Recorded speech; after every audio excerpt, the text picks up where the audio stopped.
Baik, Bapak Ibu semuanya, pagi ini kita kumpul kembali di ruangan ini dalam acara pengembangan diri staf profesional FEB UGM dengan topik tips aktivitas fisik di lingkungan kerja untuk peningkatan produktivitas dan well-being. Saya sedikit membaca nih sedikit tulisan bahwa menurut WHO itu sehat itu apa sih? Sehat itu adalah sehat secara fisik, sehat secara mental, dan sehat secara sosial. Nah, benar apa enggak nih? Nanti kita akan melihat secara lebih luas, lebih jelas. Di sini telah hadir bersama kita Ibu Profesor Dr. Novita Intan Arofah MPH PhD.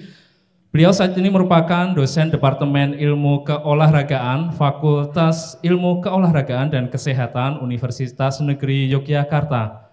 Terus Ibu ya? Iya, betul. Kemudian beliau juga merupakan Kepala Laboratorium Exercise Therapy. Untuk riwayat pendidikan, beliau merupakan S1 di Kedokteran UGM dan juga S2 dan S3 di Public Health University of Queensland, Australia. Wah, kita beri tepuk tangan. Baik, untuk itu kami persilakan kepada Ibu Novita untuk maju ke panggung. Ya. Saya di sebelah sana, Oke. Baik Bu, selamat pagi Bu, apa kabarnya hari ini Bu? Alhamdulillah. Alhamdulillah, baik. Bapak Ibu semuanya, materi hari ini terkait tips aktivitas fisik di lingkungan kerja untuk peningkatan produktivitas dan well-being. Tentu ini merupakan sambungan dari beberapa pertemuan sebelumnya atau pengembangan diri dari tenaga profesional. Kemudian di mana kemarin kami telah bertemu tentang beberapa topik yang Senin kemarin ini terkait tentang seksualitas Ibu. Sangat menarik. Ini lanjutannya, ini biar pada semua juga tertarik, ini semakin jelas ataupun biar semakin cespleng Wak. Nah ini kita tingkatkan lagi seksualitasnya tanpa olahraga ya nanti keok. Nah ini kita perlu nih ya, istilahnya olahraga, kemudian kesehatan mental.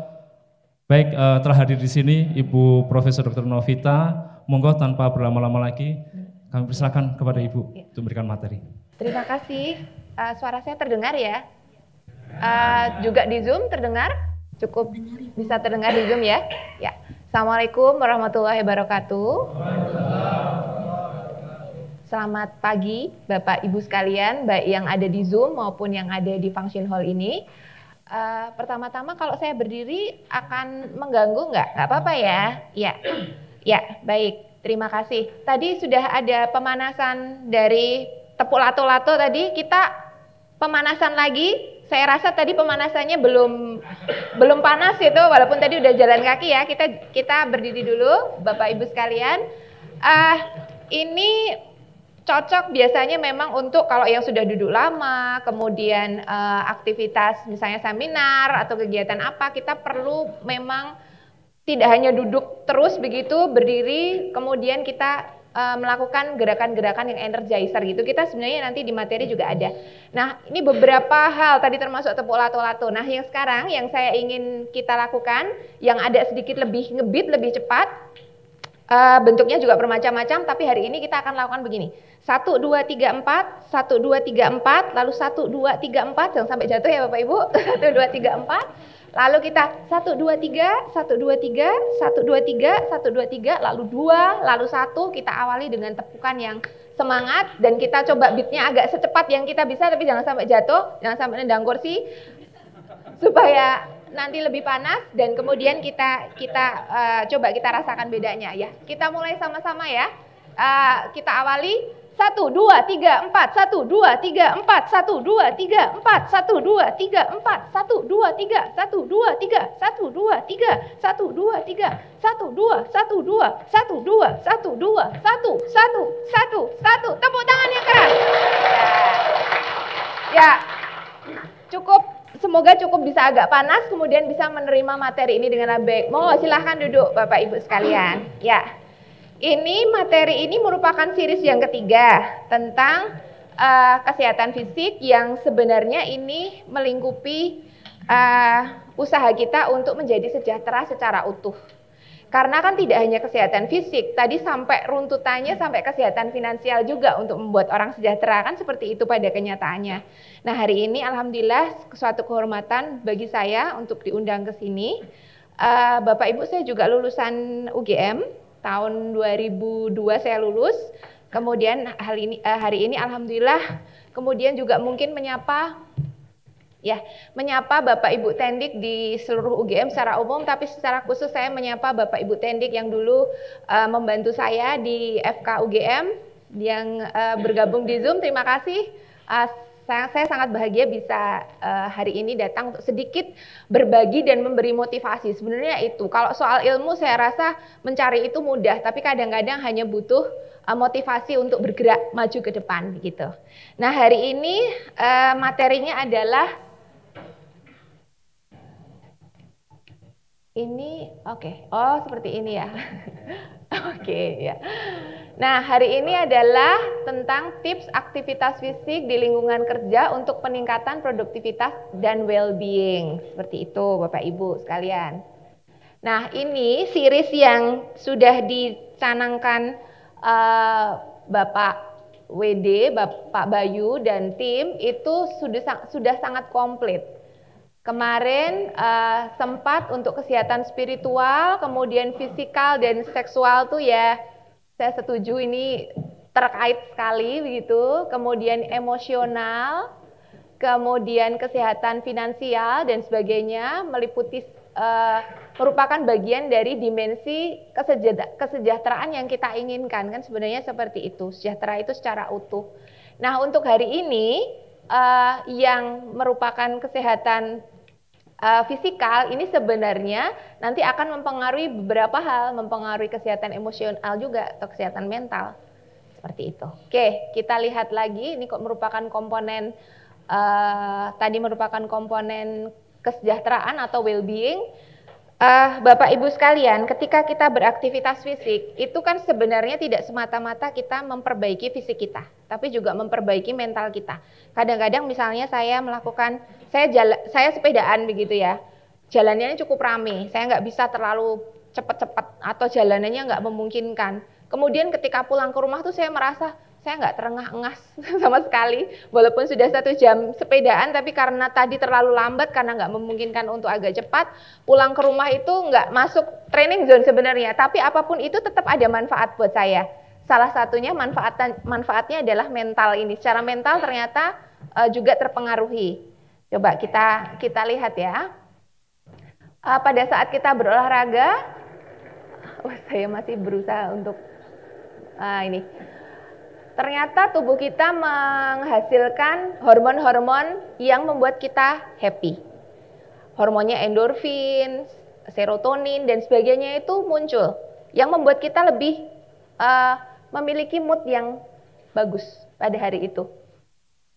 Kemudian selain itu dengan berolahraga, karena kita tahu seharusnya kita berolahraga dan kita melakukan, kita merasa kemudian kayak semacam bangga pada diri sendiri ya. Kita memiliki kesan baik terhadap diri sendiri, mempengaruhi kepercayaan diri dan sebagainya, dan juga sekaligus mengurangi stres dan kecemasan. Itu kita benar-benar akan rasakan ketika kita berolahraga secara teratur. Selain itu tidurnya menjadi lebih nyaman. Apalagi kalau olahraga dilakukan secara dengan teman dan sebagainya, juga sekaligus aktivitas sosial, itu akan membantu aktivitas sosial, meningkatkan konsentrasi dan meningkatkan, nah ini penting buat kita kan sudah masa-masa di mana mudah lupa-lupa dan sebagainya begitu. Ternyata aktivitas fisik yang baik itu bisa membuat bagian dari otak kita akan, bagiannya namanya hipokampus begitu ya. Nah, hipokampusnya ini akan lebih menebal, lebih bagus, sehingga memorinya juga akan menjadi lebih baik. Nah, berarti aktivitas fisik tidak semata-mata untuk kesehatan fisik, tapi juga kesehatan mental. Nanti mungkin akan bisa dibahas lebih lanjut di minggu yang akan datang, bukan di minggu yang akan datang, di series yang akan datang untuk bagian kesejahteraan mental. Nah, kita lanjutkan. Tadi aktivitas fisik kaitannya dengan kesehatan mental, ini kaitannya dengan kesehatan fisik. Sebenarnya saya yakin juga semua orang tahu bahwa kalau kita beraktivitas fisik, berolahraga, maka kesehatan fisik kita akan terperbaiki. Tapi mungkin hari ini kita mengulas bagaimana, kenapa kok bisa seperti itu. Ini kan ilmunya sudah established ya, tidak ada ilmuwan di dunia ini yang mengatakan ini tidak benar begitu, karena sudah semua orang juga sudah meneliti begitu. Nah, kita lihat ketika kita melakukan aktivitas fisik, baik itu jenisnya aerobik, jenisnya strengthening, jenisnya stretching begitu, yang terpengaruh pertama kali adalah otot. Ya kan, otot kita bergerak. Nah, ketika otot kita itu dipaksa untuk melakukan gerakan-gerakan, yang terjadi di dalam level sampai sel otot, itu terjadi perubahan-perubahan, utamanya perubahan-perubahan dalam sel, yang kemudian akan memperbaiki banyak hal. Peredaran darah di sana lebih bagus, kualitas dari sel-sel otot itu menjadi meningkat, dan sedikit banyak dia nanti juga akan mempengaruhi jantung, kemudian mempengaruhi tulangnya dalam waktu ya mungkin 2 bulan, 3 bulan ke atas, lama-kelamaan akan menjadi lebih padat, lebih bagus. Sistem imunitas, sel-sel darah kita yang bertanggung jawab pada sistem imunitas akan membaik dan sebagainya. Kardiovaskuler juga akan membaik, sistem pernafasan kita akan membaik, peredaran, maksudnya pencernaan, sistem pencernaan juga akan menjadi lebih bagus, sistem hormon juga akan lebih bagus, dan kemudian pada akhirnya, nah ini kan yang kita hindari sebenarnya Bapak Ibu, dengan terperbaikinya semua hal ini, maka komposisi tubuh kita itu akan menjadi lebih ideal. Yang lebih ideal itu tidak hanya ideal secara estetik, tapi ideal secara kesehatan. Saya tidak ingin menyinggung Bapak Ibu ya. Kita introspeksi masing-masing begitu. Nah, ternyata ini adalah sumber dari resiko kesehatan. Ketika kita berhasil memperbaiki komposisi tubuh kita, nah kita itu sudah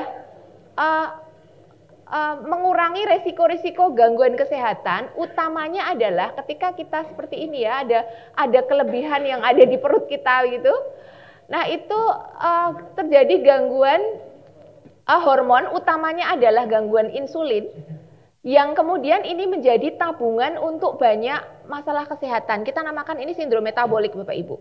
Sindrom metabolik itu diabetes, kemudian gangguan kardiovaskuler dan sebagainya. Sehingga ketika kita berusaha untuk memperbaiki antropometri kita, memperbaiki komposisi tubuh kita, sebenarnya kita berusaha untuk menghindari resiko kesehatan yang lebih berat. Itu intinya seperti itu. Jadi tadi aktivitas fisik untuk kesehatan mental kita sudah yakin bahwa itu sangat mempengaruhi. Jadi kesehatan mental antara lain dipengaruhi oleh aktivitas fisik yang rutin, dan kemudian aktivitas fisik juga memperbaiki aktivitas fisik.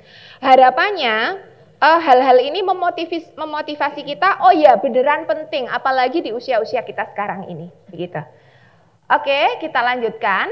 Nah, yang terjadi sekarang ini, kita sering sekali berada pada lingkungan pekerjaan yang tidak memungkinkan kita untuk banyak bergerak. Kalau saya beruntung Bapak Ibu, karena saya kan di Fakultas Ilmu Keolahragaan, di mana fasilitas untuk olahraga, untuk gerak, budaya gerak itu kan sangat baik kalau di fakultas saya. Sehingga kalau siapapun itu malah justru nanti terikut oleh budaya kerja, kemudian ikut bergerak. Tapi kalau kita di tempat yang budaya kerjanya belum, nah ini alhamdulillah FEB kan sudah ya, nyatanya sudah ada series ini sudah merupakan satu indikasi bahwa kultur kerjanya adalah juga meningkatkan aktivitas fisik pekerja. Nah, tapi kalau di tempat yang kulturnya kurang baik, kita lihat bahwa kita terpaksa harus duduk berjam-jam untuk setiap hari. Padahal kita lihat ini ya, ada satu adegum lah istilahnya ya, sitting is the new smoking. Sekarang ini orang yang merokok sudah mungkin lebih sedikit begitu karena kampanye kesehatan. Orang yang merokok sudah sangat sedikit. Tapi orang tidak menyadari bahwa duduk yang lama itu bisa jadi secara jangka panjang dampak negatifnya juga hampir-hampir mirip dengan merokok gitu. duduk yang terlalu lama begitu. Dampaknya seperti apa? Kita rasakan sendiri, konsentrasi menjadi berkurang ketika kita duduk terlalu lama, leher menjadi mudah cedera begitu. Kemudian utamanya lagi nanti kita ulas lebih lanjut lagi, tulang belakang menjadi terganggu. Gangguan inactivity ini membuat meningkatnya gangguan jantung dan sebagainya. Bahkan ini yang mungkin orang tidak menyadari, kalau kita aktivitas fisiknya nggak terlalu bagus, resiko untuk mengalami kanker tidak hanya kanker usus besar, ini kan kanker usus besar yang utama ya, tapi kanker-kanker lain pun juga akan meningkat. Ini mekanismenya juga sudah jelas sekali bahwa aktivitas fisik yang rendah itu meningkatkan resiko untuk meningkatkan kanker. Kalau yang kanker usus besar ini antara lain karena biasanya kalau duduk terlalu banyak seperti ini, pencernaan kita menjadi kurang begitu lancar, buang air besar menjadi tidak rutin dan sebagainya, itu juga meningkatkan resiko. Salah satu mekanisme kenapa orang yang duduk terlalu lama itu resiko kanker usus besarnya meningkat dan sebagainya. Jadi ternyata banyak sekali dampak buruk dari duduk terlalu lama. Oke, kita lanjutkan kembali. Ini masalah duduk lagi nih. Saya masih ingat betul pada saat saya dulu, mungkin rekor saya duduk terlalu lama itu pada saat sekolah, terutama saat S3. Karena pada saat itu memang kita dituntut untuk membuat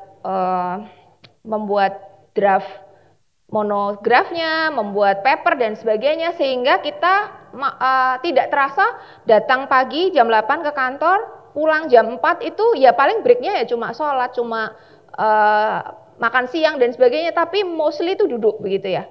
Padahal kita lihat ya, ketika kita duduk, ya kita lihat ya, ini ketika kita berdiri ini tekanan pada tulang belakangnya ini sekian ya. Misal kita berdiri itu tekanannya 100 begitu ya. Pada saat kita bungkuk ke depan seperti ini, tekanannya sudah meningkat. Pada saat kita bungkuk tambah ngangkat, itu tekanannya sudah meningkat. Pada saat kita duduk tuh juga cukup tinggi, 140. Jadi hampir 1,5 kalinya kita berdiri. Jadi kalau kita duduk lama, berarti kita membebani tulang belakang kita. Seperti itu. Saya dulu, makanya pada saat saya dulu sekolah dan kemudian saya duduk lama, akhirnya oleh-oleh dari sekolah saya kan sakit punggung. Memang pada saat itu saya beneran sakit punggung selama bertahun-tahun. Saya 3,5 tahun sekolah. S3 ya 3,5 tahun saya sakit punggung pada saat itu. Dan pada saat itu saya belum begitu, pada saat itu mungkin ketakutan nggak lulusnya lebih dari ketakutan sakit punggungnya begitu ya. Dan ketika saya lulus, kemudian saya memperbaiki pola duduk dan sebagainya, setahun sampai 1,5 tahun setelah saya lulus, alhamdulillah sampai sekarang sakit punggungnya sudah hilang. Nah ternyata memang dengan meminimalisir duduk atau mengatur pola duduk yang baik, menyeimbangkan ketika duduk. Makanya kan saya minta izin berdiri ya. Ketika saya ngajar sih saya selalu berdiri juga. Kemudian pokoknya ada kesempatan berdiri begitu. Karena itu untuk membuat salah satunya untuk membuat tulang punggung kita awet begitu. Karena kan mau tidak mau sakit punggung dan sebagainya itu sesuatu yang sangat menyiksa seperti itu. Nah, berarti kita sudah mengetahui bahwa duduk terlalu lama itu tidak baik untuk tulang punggung kita dan meningkatkan resiko sakit punggung. Nah, kita lihat posisi duduk ya. Posisi duduknya kita lihat. Ini posisi duduk yang tegak. Nah, ini tulang punggungnya terkompres seperti ini. Nah, ketika kita makin maju, nah kompresnya semakin tinggi. Nah, ini yang saya lakukan dulu pada saat saya sekolah, Bapak Ibu.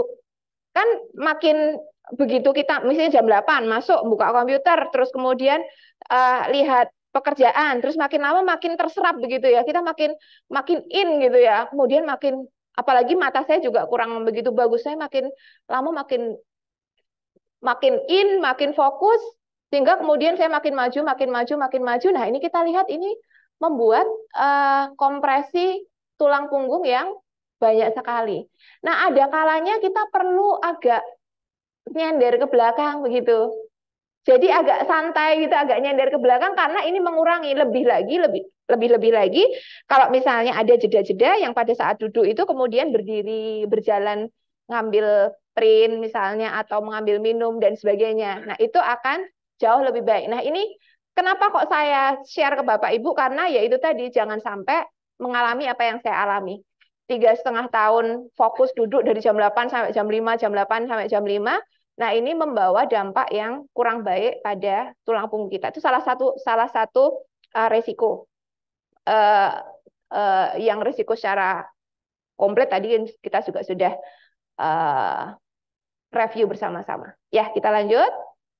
Nah, lalu ini dengan beberapa slide ke belakang, ini saya harapkan kita sudah yakin betul bahwa ternyata aktivitas fisik itu penting untuk kesehatan fisik kita. Seperti itu. Dengan beraktivitas fisik, maka kesehatan fisik maupun mental kita akan sangat teruntungkan. Nah, sekarang kita lihat perilaku kita itu sebenarnya sehari-hari seperti apa. Perilaku kita sehari-hari itu kita bagi menjadi perilaku yang aktif dan perilaku yang tidak aktif. Nah, Bapak Ibu sekarang kan sedang ada di function hall ini, tentunya mau tidak mau ya harus duduk. Ini kayak tidak terelakkan begitu ya. Walaupun sebenarnya kalau kita sudah concern, itu kadang-kadang kalau saya ikut conference seperti itu di luar negeri, mereka sudah memberikan kayak di bagian samping ini meja yang ada mejanya, lalu orang bisa, kalau saya udah duduk terlalu lama, kemudian dia bisa mendengarkan pembicaranya dengan berdiri. Saya belum pernah melihat hal seperti itu di conference di Indonesia. Tapi kalau di luar negeri sudah. Nah, sebenarnya ini untuk membatasi non-discretionary sitting. Ini duduk yang tidak terelakkan. Misalnya, anak-anak kita, misalnya saat di kelas, saat di sekolah, kan mau nggak mau dia harus duduk ya. Itu sesuatu yang tidak bisa terelakkan. Misalnya saat kita lagi driving gitu, masa driving sambil berdiri ya nggak bisa gitu ya. Kemudian saat kita tidur, orang kita itu memang butuh tidur. Ini sesuatu aktivitas fisik yang rendah, kita tidak melakukan aktivitas fisik yang banyak, tapi tidak terelakkan. Nah, hanya aktivitas fisik yang rendah ini, itu sebenarnya juga ada yang bisa kita atur sendiri. Nah, misalnya di rumah, ibu-ibu kalau masak bisa meracik-racik sambil duduk, bisa meracik-racik sambil berdiri, tinggal pilih apa. Dulu waktu saya masih belum begitu mempelajari ini, saya tuh pernah lihat di bapak ibu yang bertugas sebagai kasir di supermarket dan sebagainya. Waktu itu saya berpikir, kok nggak dikasih tempat duduk sih, kasihan banget mereka begitu. Tapi rupanya memang perusahaannya sudah memikirkan bahwa memang lebih baik berdiri daripada duduk untuk kesehatan pekerjanya begitu. Nah, artinya hal-hal yang bisa kita lakukan dengan aktif, kita pilih kita lakukan dengan aktif begitu. Jadi aktivitas fisik itu bisa aktivitas fisik rendah, ada yang tidak terelakkan, ada yang bisa kita atur sendiri. Nah, ini tentunya kita akan berusaha minimalkan aktivitas fisik yang rendah. Nah, yang kita optimalkan adalah aktivitas fisik yang tinggi begitu. Nanti rendah atau tinggi definisinya seperti apa kita akan bicarakan. Nah, aktivitas fisik yang tinggi itu kita bagi menjadi 4 hal. Aktivitas pada saat di waktu luang, begitu, aktivitas rekreasional gitu ya. Aktivitas fisik saat tempat kerja yang hari ini akan kita fokuskan. Lalu aktivitas fisik saat di rumah, misalnya ibu-ibu biasanya ya, bapak-bapak juga kadang juga seperti itu. Misalnya aktivitas menyiapkan makanan, membersihkan rumah, mungkin bapak lebih ke maintenance rumah dan sebagainya. Itu adalah aktivitas saat di rumah dan aktivitas saat berpindah dari satu tempat ke tempat lain. Nah, keempat domain ini harus kita optimalkan aktivitas fisiknya. Nah, hari ini kita fokusnya pada aktivitas fisik di lingkungan kerja. Tapi aktivitas fisik di lingkungan kerja adalah bagian dari kita mengoptimalkan aktivitas fisik di seluruh domain. Nah, hasil akhir dari keseimbangan aktivitas fisik kita dan aktivitas fisik kita yang lembam, yang rendah, itu akan berdampak pada keluaran energi, kan itu jelas. Keluaran energi kita saat kita aktif tentunya akan lebih tinggi. Seperti ini. Sedangkan saat kita rendah, keluaran energinya akan lebih rendah. Kalau yang di atas ini metabolic rate dan thermic effect of food, sebenarnya ini merupakan aktivitas dasar yang tidak terpengaruh oleh aktivitas fisik maupun aktivitas sedentary. Nah, ya. Nah, ini untuk yang keluaran energi ini secara kronis lama-kelamaan akan mempengaruhi semacam kebugaran fisik begitu. Jadi aktivitas fisik itu mempengaruhi kebugaran fisik. Kita bedakan ya. Karena kita ingin kemudian kebugaran fisiknya kita ingin bugar secara jantung parunya bugar, kemudian ototnya bugar. Tadi body composition tadi juga ideal. Kemudian kita memiliki kemampuan untuk melakukan gerakan-gerakan yang aman dari cedera karena kita lentur. Keseimbangan dan koordinasi ini penting dalam kegiatan tubuh. Nah, kita inginkan aktivitas fisik ini bisa meningkatkan kebugaran fisik, seperti itu. Oke, sekarang kita lanjutkan untuk definisi dari aktivitas fisik dan aktivitas sedentary. Yang dinamakan aktivitas sedentary adalah aktivitas duduk. Aktivitas duduk saja. Di mana energinya itu ya hanya seakan-akan energi yang tadi ya metabolic rate sama energi basal saja.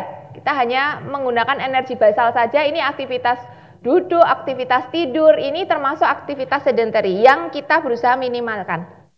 Nah, kemudian begitu kita berdiri, itu sudah meningkat, sudah nggak masuk sedentary lagi. Saat kita berdiri berarti kalau dihitung itu bukan waktu sedentary kita. Begitu.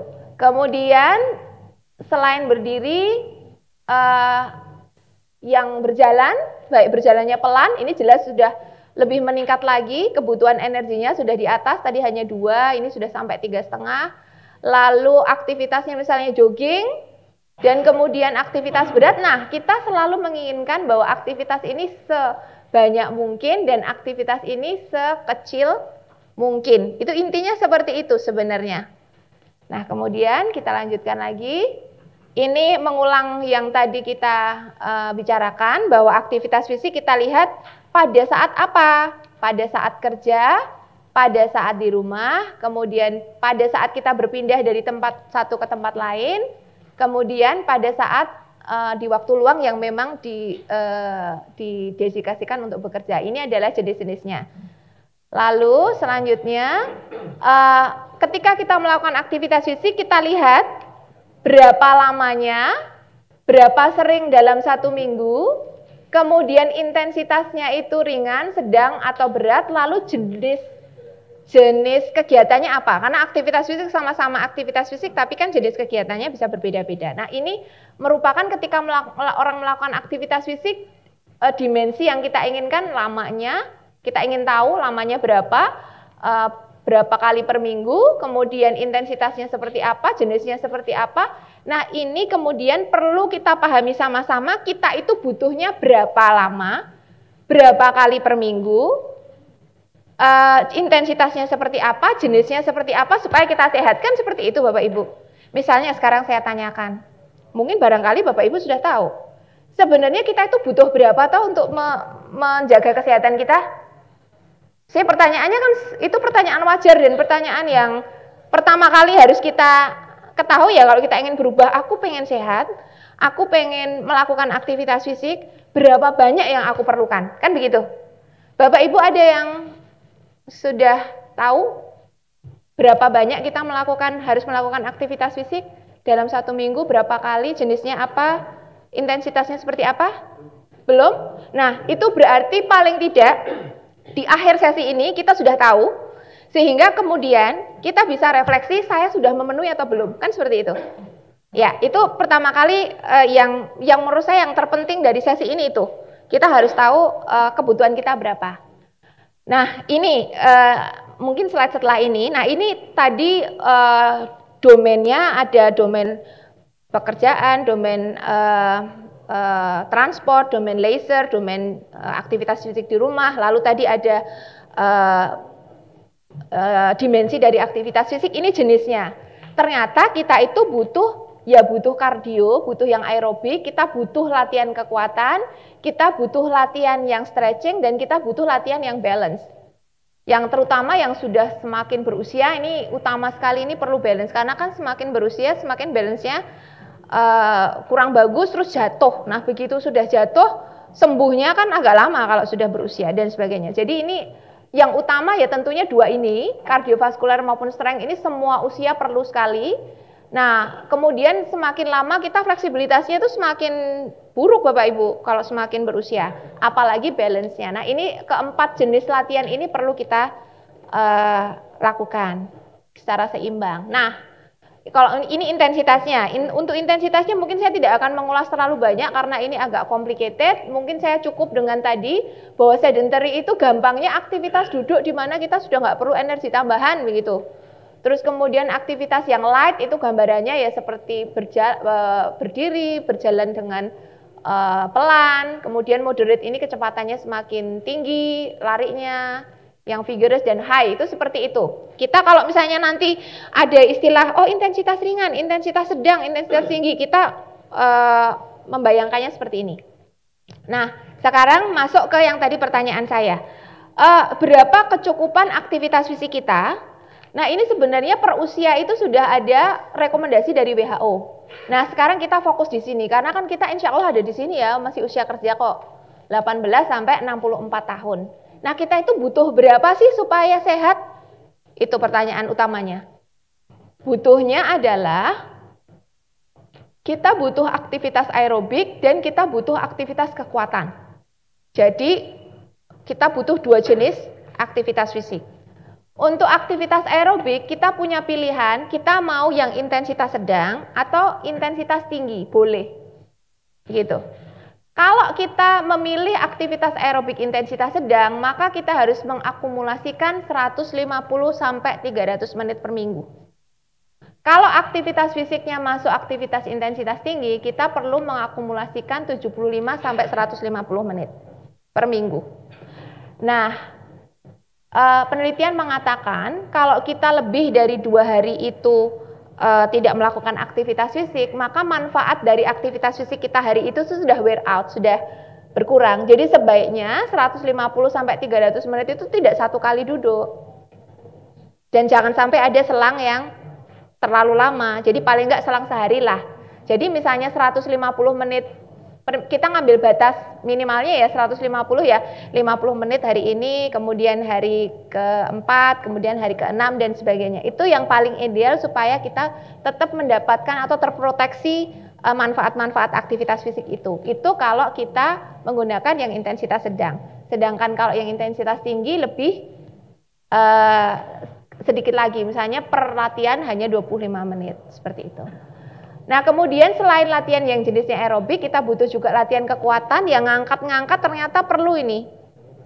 Nah, ini terus terang saya memberi pengakuan, saya latihan kekuatan itu walaupun saya udah punya barbel lumayan banyak di rumah, ini saya juga terus terang saya belum sangat memenuhi ini. Kalau saya lagi insaf aja saya ngangkat-ngangkat begitu. Tapi kalau alhamdulillah kalau yang untuk yang aerobik ini saya sudah rutin untuk melakukan begitu. Baik, ini untuk yang usia 18 sampai 64 tahun. Nah, ini kalau yang sudah menjelang ini ya, ini ditambah dengan latihan keseimbangan dan latihan fleksibilitas. Seperti itu. Jadi kita butuh berapa kita sudah tahu ya. Berarti kita kemudian bisa merefleksi kita sudah atau belum. Biasanya Bapak Ibu kalau saya mengandalkan jam monitor.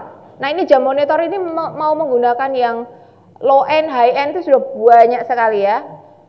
Dari yang kisarannya hanya 500 ribuan sampai yang 5 jutaan itu ada. Jadi tapi menurut saya itu sangat bermanfaat karena kalau di antara kesibukan kita kan sering lupa. Tapi kalau misal karena dia akan mengingatkan kita aktivitas fisik kita minggu itu sudah terpenuhi atau belum begitu. Kalau sudah terpenuhi nanti goal achieve gitu. Oh oke, saya udah memenuhi. Tapi kalau ternyata saya lihat oh ternyata saya belum begitu, kita bisa diingatkan daripada kita ngitungi sendiri ya Bapak Ibu.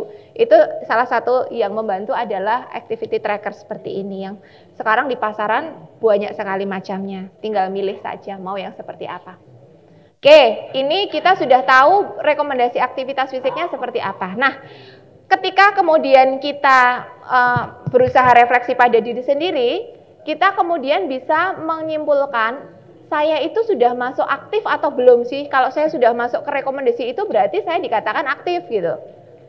Bisa aktif atau yang belum masuk rekomendasi itu inaktif begitu. Tapi ternyata Bapak Ibu, yang aktif ini pun juga sebenarnya bisa ditingkatkan lagi. Misalnya katakanlah saya alhamdulillah dengan monitor tracking sudah dikatakan saya sudah cukup. Saya dikatakan aktif. Tapi ternyata di antara waktu-waktu itu, kalau enggak lagi olahraga, saya itu cuma mager. Pulang ke rumah, rebahan, nonton YouTube, ngobrol, dan sebagainya begitu. Nah, itu berarti saya masuk ke yang aktif, tapi ya duduknya banyak gitu. Olahraganya iya, tapi magernya iya gitu. Itu juga nggak ideal. Jadi yang ideal adalah orang yang olahraganya cukup, tapi magernya sedikit. Gitu, itu yang paling ideal. Nah, kalau yang di sini orang yang mungkin ya, saya membayangkan ibu-ibu di rumah yang pekerjaannya nggak habis-habis begitu ya. Dari pagi sampai nyiapin sarapan, nganter anaknya 3, habis itu jemput, les, habis itu muter aja. Dia mungkin nggak sempat untuk beraktivitas fisik, tapi dia jarang juga yang hanya mager saja. Nah, ini yang seperti ini di sini. Kalau yang ini yang tipikal yang kita berusaha untuk menghindari juga aktif tapi mager. Nah, kalau misalnya kita ada di sini dan ada di sini, kita akan berusaha untuk masuk di sini, Bapak Ibu. Apalagi kalau di sini sudah aktivitas fisiknya nggak cukup, mager pula.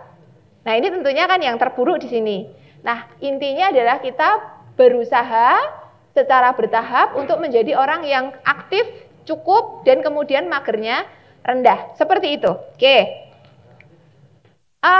Ini adalah contoh untuk memenuhi rekomendasi tadi. Contohnya salah satunya adalah dalam satu hari, misalnya itu Sabtu atau Minggu, lakukan aktivitas fisik yang menyenangkan karena itu juga sekaligus untuk aktivitas fisik, untuk kesehatan fisik juga untuk kesehatan mental. Lalu kemudian kita usahakan 2-3 hari dalam satu minggu melakukan aktivitas-aktivitas fisik yang misalnya mengikuti senam, sepeda ergo, dan sebagainya. Inilah aktivitas fisik yang memang didedikasikan untuk olahraga. Kalau ini kan untuk permainan begitu ya. Nah, kemudian ditambah dengan strength training, baik dengan body weight maupun dengan external weight. Dan kemudian ada satu lagi rekomendasi bahwa bagi orang-orang yang fit, kemudian waktunya itu sedikit, bisa melakukan aktivitas fisik yang semacam HIIT gitu, high intensity interval training. Jadi dia langsung push gitu, tinggi begitu, kemudian istirahat, push lagi. Pernah dengar ya istilah HIIT ya? Nah, ini juga bisa dilakukan. Ini merupakan kemajuan dari ilmu keolahragaan bahwa ternyata ini paling tidak bisa juga memiliki manfaat yang hampir sama dengan yang seperti ini. Tapi kan ini tidak semua orang bisa, yang memang betul-betul sudah terkondisi bagus. Kalau enggak nanti malah jatuhnya cedera ya. Oke, ini juga bisa dilakukan. Oke, ini adalah salah satu option. Lalu masalahnya di mana? Masalahnya bahwa survei mengatakan bahwa angka partisipasi olahraga itu masih sangat kecil. Di Indonesia itu menduduki peringkat terbawah dunia paling sedikit berjalan kaki. Kalau di rata-rata hanya sekitar 3.500 langkah per hari, padahal yang direkomendasikan adalah 10.000. Jadi Indonesia termasuk negara yang malas jalan. Tapi sebenarnya kalau untuk pembelaan diri memang kita tidak ada fasilitas banyak untuk jalan kaki kan ya. Mau jalan kaki saja sudah dipakai untuk bapak ibu jualan, tambal ban, macam-macam begitu ya. Terus kemudian juga trafficnya juga agak tidak berpihak pada pejalan kaki dah. Nah, hanya kalau saya lihat di UGM ini sepertinya infrastrukturnya cukup bagus Bapak Ibu. Paling tidak kita bisa memulai, kalau kita perlu berpindah dari satu gedung ke gedung yang lain, kita bisa menambah dengan jalan kaki. Karena jalan kaki itu ternyata juga merupakan satu aktivitas yang ideal untuk meningkatkan aktivitas fisik secara umum. Oke. Nah, ini survei mengatakan ya, bahwa milenial itu kelahiran tahun 80 sampai 2000, gitu, merupakan 50% dari pekerja di dunia, dan kemudian 9 dari 10-nya duduk 6 sampai 13 jam di kantor. 9 dari 10 duduk 6 sampai 13 jam di kantor. Jadi aktivitas sedentarinya tinggi. Lalu 7 dari 10 orang itu aktivitas fisiknya juga rendah. Jadi sebagian besar milenial aktivitas fisiknya rendah dan aktivitas magernya tinggi. Itu surveinya mengatakan seperti itu. Nah, ini menjadi satu masukan bagi kita, apakah kita juga seperti itu. Oke, kita lanjutkan. Nah, sebenarnya kalau kita lihat aktivitas kerja kantoran seperti itu ya, kalau kita sedang duduk, rapat dan sebagainya, ini dengan asumsi 70 kilo, orang dengan 70 kilo, berat 70 kilo, 1 jamnya itu membakar sekitar 51 kalori saja per jam. Kalau jalan kaki yang lambat, itu naik sekitar 20 lah ya, hampir 20, 17. Kalau dia berdiri sambil presentasi seperti ini juga sudah cukup tinggi. Apalagi kalau jalan kakinya lebih kenceng. Nah, ini kalau buru-buru banget telat dari satu ruangan ke ruangan yang lain begitu, mungkin ya udah ditunggu temennya. Nah, ini lebih tinggi lagi. Kemudian dengan membawa barang. Nah, sebenarnya hal-hal semacam ini kalau bisa kita tingkatkan. Jadi misalnya kalau kita memerlukan koneksi misalnya antar ruang begitu, kalau kita waktunya memungkinkan, instead of kita email, instead of kita WA, kemudian kita bisa datang ke kantornya, kemudian dengan berjalan kaki dan sebagainya. Seperti itu bisa kita lakukan beberapa hal untuk meningkatkan aktivitas fisik kita di kantor. Nah, kenapa sih lingkungan kerja yang aktif itu penting? Kalau saya yakin FEB sudah sangat menyadari, UGM sudah sangat menyadari bahwa kita sebagai orang yang masih aktif bekerja itu menghabiskan sebagian besar waktunya di tempat kerja, sehingga intervensi yang dilakukan di tempat kerja itu sangat bermakna. Gitu yang pertama. Nah, kemudian pekerja yang sehat secara fisik dan mental lebih produktif dan memiliki tingkat kepuasan kerja yang tinggi yang pada akhirnya akan memperbaiki performa tempat kerjanya secara umum. Jadi pemberi kerja pun juga berkepentingan bagi untuk meningkatkan kesehatan pekerjanya, kan seperti itu. Nah, kemudian manfaatnya bagi pekerja apa? Meningkatkan kebugaran, kemudian kesehatan, kualitas hidup, meningkatkan balance, work and life balance, meningkatkan motivasi, apalagi aktivitas-aktivitas yang komunal bisa meningkatkan hubungan sosial, menurunkan stres, meningkatkan kerjasama dan kepuasan kerja yang pada akhirnya akan memberi manfaat bagi pemberi kerja, antara lain menurunkan angka absensi dan presenteisme. Jadi kalau presenteisme tuh kayaknya di kantor gitu tapi nggak produktif gitu, karena nggak fit gitu.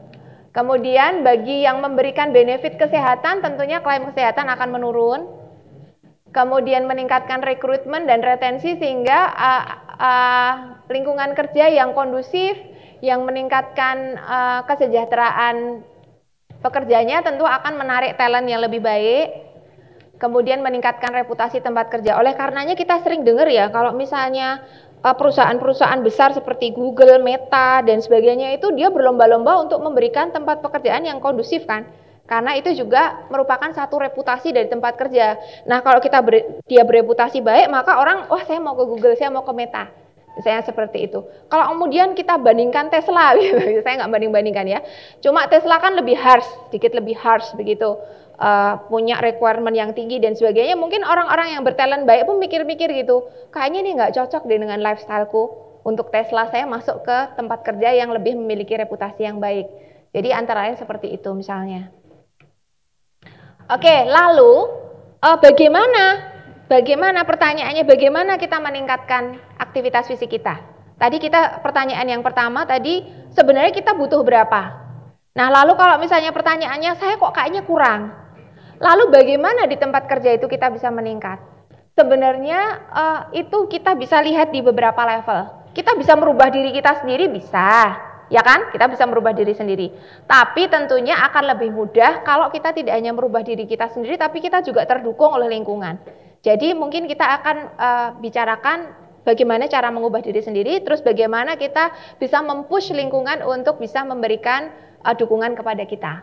Nah, kontributor untuk memiliki budaya kerja yang aktif itu pertama komitmen pemimpin, bahwa pemimpin sudah memiliki visi aktivitas fisik yang baik itu penting untuk pekerja saya, sehingga kemudian dia melakukan hal-hal untuk meningkatkan itu. Selain komitmen pemimpin, level manajerial pelaksana kebijakan itu juga sudah mendukung. Kemudian program-program yang kemudian diberikan untuk mendukung pekerja itu program-program yang sudah disusun dengan melibatkan semua pihak yang berkepentingan. Sehingga mendengarkan sebenarnya butuhnya apa toh. Jangan sampai program yang dibuat itu ternyata tidak begitu menarik, tidak cocok dengan yang di bawah, sehingga top down sama bottom up itu jadi di tengah-tengahnya di sini. Kemudian ya ini top to bottom, lead by example, karena memang kita itu sangat seperti ini. Contohnya kalau misalnya contoh yang khas ya, misalnya ada satu tempat kerja yang memang tempat kerja itu membudayakan promosi. Nah, orang kemudian promosinya akan menjadi lebih banyak begitu terpromosi. Tapi kalau tempat kerja itu tidak begitu mendorong promosi, ya orang kemudian nggak mencari promosi dengan cepat, misalnya hal seperti itu. Jadi memang top to bottom itu penting sekali di sini. Dan kemudian mendorong partisipasi semua pekerja. Jadi ini kontributor di level kebijakan seperti ini. Nah, kemudian, nah ini kita bisa merubah diri kita sendiri di level interpersonal, tapi kemudian kultur, organisasi, kebijakan juga sangat berpengaruh pada seseorang itu bisa memenuhi rekomendasi aktivitas fisik atau tidak. Nah, ini ya, untuk kita bicara level organisasi, lingkungan, dan kebijakan. Nah, ini mungkin level medium manager atau level top manager bisa mempush agenda ini. Misalnya, level organisasi, kultur kerjanya seperti apa. Nah, kalau saya lihat kultur kerja di FEB, kalau saya lihat dari sekilas begitu cukup bagus, ada kegiatan-kegiatan ini. Jadi secara organisasional insya Allah sudah mendukung, misalnya ya. Kultur kerjanya mendukung, misalnya mengkoordinasi, ada klub olahraga. Ada klub olahraga nggak Bapak Ibu di sini? Banyak ya, alhamdulillah. Nah, ini juga sudah terdukung nih. Jadi kayaknya kalau dari level organisasi sudah bagus, level interpersonalnya nanti yang digarapkan seperti itu. Kalau level organisasinya sudah oke. Kemudian lingkungan. Nah, untuk lingkungan ini mungkin juga sedikit-sedikit fasilitas itu harapannya bisa disediakan oleh pemegang kepentingan. Misalnya meja berdiri atau standing desk. Jadi pada saat saya sekolah dulu Bapak Ibu, saya tuh sempat ketika janjian dengan dosen pembimbing, ketika saya ketok pintu, ya masuk begitu. Saya melihat tuh heran sendiri pada saat itu sekitar tahun 2016, karena saya melihat pembimbing saya tuh lagi ngerjain, itu sambil berdiri. Jadinya mejanya tuh meja berdiri begitu. Jadi dia ngerjain itu sambil berdiri. Nah, setelah saya lihat standing desk itu ternyata bentuknya juga macam-macam, yang murah pun banyak Bapak Ibu. Sehingga saya, ya karena saya berusaha untuk paket hemat, di rumah pun saya punya 2 yang tidak terlalu mahal gitu, standing desk. Sehingga itu membuat saya ketika di rumah harus ada target dan sebagainya, saya tinggal bisa naikkan. Kalau pada saat itu saya duduk, oke, oh ini kayaknya saya udah kebanyakan duduk, tinggal saya naikkan, kemudian saya bisa mengerjakan sambil berdiri. Nah, standing desk ini saya rasa kalau difasilitasi di fakultas, saya rasa juga tidak terlalu mahal gitu. Lalu ini, terus terang saya belum pernah menggunakan, tapi saya juga sering beberapa kali melihat menggunakan kursi yang bola besar begitu, sehingga sambil menjaga balance. Jadi sambil menjaga balance begitu, itu bisa. Kemudian, kalau misalnya naik sampai lantai 8, mungkin nggak sempat karena kita nggak ngatur waktu, itu paling tidak kita beberapa step naik tangga. Kebetulan kalau di UNY itu gedung yang tertinggi itu lantai 7. Kalau ini lantai 8 ya. Nah, itu kalau lantai 7 ya saya bisa mengatur waktu, maka saya akan jalan itu lantai 7, tapi saya jalannya nggak kencang-kencang gitu ya. Kalau misalnya terlalu kencang kan nanti saya sampai di sana saya udah gitu ya. Nah, jadi meningkatkan naik tangga dibandingkan menggunakan lift. Ini juga sangat-sangat meningkatkan keluaran energi kita di kantor. Kemudian jalan kaki di antara gedung. Nah, ini alhamdulillah kalau di UNY juga sudah nyaman. Misalnya saya ada kegiatan di rektorat, kemudian ada kegiatan di pasca, ada kegiatan di gedung health center, begitu masih sangat jarak jangkau. Jalan kaki, ada pedestriannya dan sebagainya, sehingga saya berusaha memanfaatkan jalan kaki parkir di satu tempat, kemudian ketika move dalam satu hari itu harus pindah-pindah di beberapa ruangan, saya tinggal mobil di satu tempat, kemudian pindah-pindahnya dengan jalan kaki. Mungkin saya pikir di UGM juga hampir sama saja. Kemudian adanya fasilitas olahraga. Di sini juga mestinya ada ya fasilitas olahraga. Oke, ya. Nah, berarti level organisasi dan lingkungan sebenarnya sudah cukup mendukung. Mungkin ada nanti optimalisasi, silahkan dioptimalkan. Tapi sebenarnya sudah cukup mendukung. Kemudian level kebijakan termasuk hari ini, motivasi begitu ya istilahnya. Kemudian kayak semacam ini ya, dulu waktu saya sekolah di UGM tahun 96 sampai 2002, saat itu kan sebagai mahasiswa Fakultas Kedokteran mau parkir di mana aja bisa. Di dalam kampus Medika tuh bisa parkir di situ. Nah, kalau sekarang kan mahasiswa kan harus parkirnya di Geraha Sabah kan. Nah, itu menurut saya sangat bagus. Begitu. Karena kemudian untuk meningkatkan jalan kaki ini jadi level kebijakan salah satunya mendorong meningkatkan transport aktif begitu. Oke. Nah, ini berarti kalau kita bicara organisasi dan kebijakan tadi ada komitmen, kemudian ada rencana kerja, kemudian ada pelaksanaan dan ada evaluasi. Nah, ini bisa dipertimbangkan. Nah, kemudian yang sekarang level individu. Level individu tinggal kita pengen berubah atau tidak begitu. Nah, level individu itu prinsipnya adalah di dalam tempat kerja kita berusaha untuk membuat strategi-strategi untuk melakukan aktivitas fisik yang mudah, menyenangkan dan tidak disruptif begitu. Jangan sampai kita heboh aktivitas fisik ganggu temannya begitu kan, seperti itu. Ini ngapain ini gitu ya. Jadi diskret gitu ya, kita melakukan aktivitas fisik yang gampang, mudah, tidak disruptif dan sebagainya. Lalu break antara duduk. Nah, ini saya menekankan amat sangat karena pengalaman pribadi ya. Sehingga jangan sampai bekerja itu merupakan satu hal yang penting buat kita, bahkan bagi sebagian orang itu identitas itu pekerjaan, tapi tidak ada artinya kalau kita karena bekerja itu kita menyakiti diri sendiri kan seperti itu. Nah, duduk yang lama itu sangat berbahaya. Sekarang mungkin belum merasakan. Tapi beberapa, apalagi kalau sudah ada riwayat cedera, kemudian tambah duduk lama dan sebagainya, itu sangat berbahaya. Jadi intinya membatasi duduk yang tahu diri aja. Ketika kita sudah duduk lama, ya kita, itu tadi saya pakai standing desk, atau break, ambil minum di tempat yang agak jauh, dan sebagainya. Kemudian pada dasarnya kita tidak ingin ada ekses buruk dari aktivitas fisik, peningkatan aktivitas fisik sehingga progresinya bertambah. Diawali dengan intensitas yang rendah dulu, kemudian kita tingkatkan terus-menerus, seperti itu. Kemudian pilih yang paling sesuai dengan kondisi fisik, bila diperlukan, bila ada penyulit-penyulit gangguan kesehatan bisa diskusi dengan tenaga medis dulu. Oke. Kemudian itu tadi pada umumnya breaknya ya mungkin 5 atau 10 menit dari aktivitas sederhana sampai kompleks. Bisa dilakukan sendiri atau kalau misalnya punya teman ya bisa dilakukan secara berkelompok. Sebisanya menggunakan alat bantu yang minimal yang membuat kita happy, fokus untuk kesehatan fisik dan mental. Ini beberapa tipsnya. Di kantor saya yakin tidak ada larangan untuk menggunakan sepatu olahraga kan? Nah, itu mungkin akan lebih nyaman begitu ya, sneaker, sepatu olahraga, daripada kemudian menggunakan sepatu yang tidak memungkinkan kita untuk melakukan aktivitas fisik.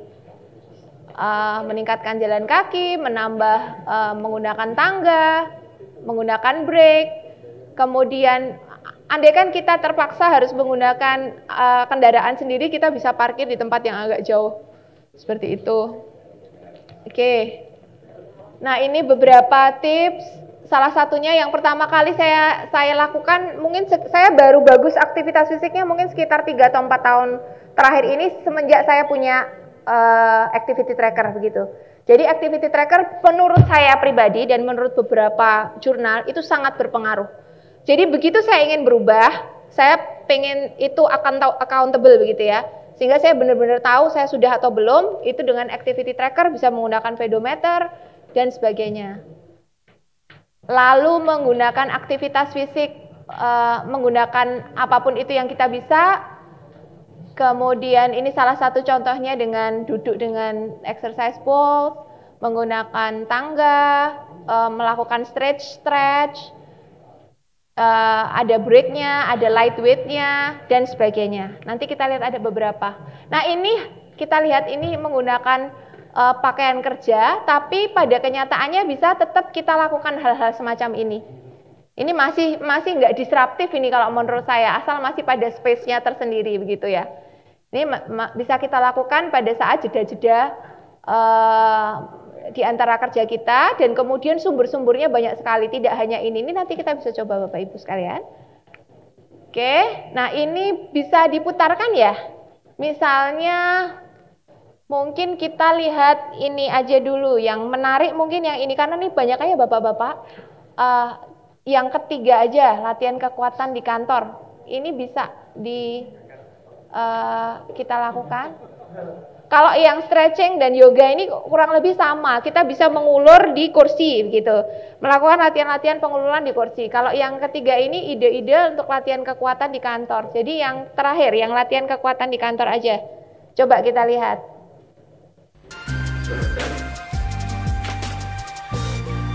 Kamu tiap hari 6-8 jam di kantor. Kamu merasa capek, terus pinggang sakit. Karena itu tadi bahwa kan rekomendasi Pokoknya aktivitas fisik tidak hanya aerobik, tapi enak. juga latihan kekuatan. Tapi kamu bisa merubah semua Apakah ada suaranya?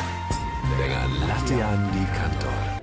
Nah, seperti itu Bapak Ibu, idenya secara umum. Mungkin kita bisa exit, kemudian kita lihat yang satu sebentar aja, kita lihat yang video yang tadi. Bisa kita exit, ini intinya adalah kita bisa menggunakan latihan kekuatan di kantor. Kita mungkin yang yoga di kursi misalnya, yoga di kursi. Halo guys, welcome back to my channel. Kita ketemu lagi di Namaste with Pen Yoga Star. Hari ini kita akan melakukan gerakan yoga untuk kalian yang lagi di kantor. Jadi walaupun di atas meja kantor kalian, di kursi kantor kalian, kalian bisa ikutan gerakan ini. Atau mungkin lagi nonton TV di atas kursi, bisa juga ikutan. Yuk gabung sekarang, kita mulai. Ya, itu sebagian dari contoh saja, nanti kita bisa teruskan karena mungkin waktunya terbatas, hanya sedikit lagi. Kalau saya pribadi dengan stretching tadi sudah lumayan sangat agak nyaman begitu dari punggung dan sebagainya. Kalau Bapak Ibu terasa nggak? Punggungnya yang tadinya agak kencang-kencang ini terulur sedikit, ini aja baru berapa, 1 menit. Mungkin dengan ulangan beberapa kali sudah lumayan sangat nyaman. Nah, seperti itu. Oke, kita bisa lanjutkan tadi, tinggal sedikit kok. Kita bisa masuk ke presentasi tadi, mungkin hanya sekitar berapa, 2 slide, 3 slide lagi. Nah, kemudian ini contoh break atau energizer yang biasanya kemudian dilakukan kalau lagi aktivitas seperti ini. Nah, ini kita lakukan energizer yang terakhir Bapak Ibu, monggo berdiri Bapak Ibu. Kita berusaha untuk merelekskan badan kita. Kita pandangan ke depan, lalu kita ambil nafas, terus kita keluarkan. Ambil nafas, keluarkan. Ambil nafas, keluarkan. Sekarang sambil ambil nafas, kita lakukan relaksasi pada bahu. Kita mundurkan sambil ambil nafas, kemudian keluarkan. Maju ke depan. Keluarkan nafas, tarik nafas, lalu kemudian yang bagian kaki, kita lemeskan kaki kita, yang tadi sudah duduk lama, kita lemeskan sambil nafas, jangan sampai jatuh Bapak Ibu, pegangan kursi depan kalau perlu. Oke, sekarang kita angkat tangan, ambil nafas, keluarkan. Lagi, ambil nafas, keluarkan. Lagi, ambil nafas, keluarkan. Sekarang kita keluarkan tapi kita sambil bungkuk. Ambil nafas, kemudian kita bungkuk. Nafas, lagi. Nah, kalau kita mau up, ya ini kita karena mau cooling down, saya nggak berusaha untuk cepat, tapi kalau misalnya Bapak Ibu pengen naikkan lagi, ya ini tinggal percepat saja. Percepat, gitu. Ya. Gitu ya. Dah. Kemudian kita ambil nafas lagi. Lepaskan, ambil nafas. Untuk mengurangi tension, untuk mengurangi anxiety. Ya, baik. Terima kasih Bapak Ibu atas perhatiannya. Oke. Ya, saya kembalikan lagi, monggo. Mungkin kita bisa berdiskusi beberapa hal. Oke, baik. Terima kasih Profesor Dr. Novita. Terima kasih Bapak Ibu semuanya. Setelah kita mendengarkan pemaparan dari Profesor Dr. Novita, tadi pasti kita mempunyai insight-insight baru, trik-trik baru supaya kita nggak ngantuk. Tadi di beberapa menit udah pada matanya semakin kecil. Dengan adanya peregangan ini, alhamdulillah Mbak Novi, mereka semakin sekarang terlihat ceria-ceria lagi. Matanya udah mulai kelihatan putih-putihnya. Tadi semuanya ada yang nggak tahu kemana ya. Nah, ini sekarang udah ceria lagi. Mungkin kita masuk ke ini ya Bu ya, sesi tanya jawab. Kita akan beri 3 pertanyaan, Mbak. 3 ya, yang ada di Auditorium Learning Center ini. 3 pertanyaan. Dari sebelah sini, Pak Waluyo. Sebelah tengah, Mas Nata. Cewek-cewek, nih satu nih, cewek. Ibu-ibu, bapak-bapak, mbak-mbak. Oke, langsung aja ya. Kita 2 pertanyaan dulu nih. Oke, silahkan. Nanti buat teman-teman atau peserta yang ada di Zoom bisa di kolom chat. Nanti dari panitia memilihkan beberapa pertanyaan yang akan dijawab oleh pemateri kita pada hari ini. Mas Danis. Pertama, Pak Waluyo. Assalamualaikum warahmatullahi wabarakatuh. Terima kasih Ibu atas waktunya. Yang ingin saya tanyakan tadi Ibu memaparkan bahwa membatasi kalau kita itu duduk gitu loh. Jadi berapa lama sih kita maksimal duduk, terus kita berdiri, kemudian kita melakukan aktivitas lain, karena apa? Memang kita akui kalau kita itu selama duduk, kemudian berdiri itu rasanya agak pusing gitu loh. Nah itu kalau ada batasan waktu mungkin kita bisa mengira-kira, oh ini kapan kita waktunya maksimalkan duduk, kemudian berdiri, kemudian tidak sekedar berdiri tapi melakukan aktivitas lain. Itu yang pertama. Yang keduanya, kita juga takut ya, tadi Bu bilang wah ini kalau gemuk risikonya agak banyak ya. Tetapi pada kenyataannya juga tidak sama ya Bu, yang kurus ya juga tidak kalah hebatnya gitu loh. Karena ini pembelaan diri Bu ini. Ini karena beberapa hari yang lalu yang kena jantung ya bukan yang terus sepakat Mas. Nah itu tapi kemungkinan karena faktor usia, kemudian kita ada 2 pilihan Bu, milih olahraga atau milih jemput anak. Nah kita dibenturkan oleh itu, yang kita tidak ada pilihan lain gitu loh Bu. Nah bagaimana mensiasati itu biar energi kita itu keluarnya juga seimbang gitu loh, sesuai yang diharapkan. Kemungkinan itu Bu. Assalamualaikum warahmatullahi wabarakatuh. Waalaikumsalam warahmatullahi wabarakatuh. Wah. Yang kedua dari Mas Nata, tengah nih, monggo. Assalamualaikum warahmatullahi wabarakatuh. Perkenalkan Ibu, nama saya Nata dari kantor administrasi fakultas. Saya tadi sempat menyimak presentasi Ibu yang terkait intensitas melakukan olahraga berdasarkan umur, seperti itu. Ini saya melihat orang tua saya, umurnya sekitar 58 tahun, itu masih rajin sepedaan jarak jauh Ibu. Itu mungkin seminggu sekali bisa yang 100 km gitu. Itu suka ngikutin olahraga apa namanya goes antar provinsi gitu seperti itu.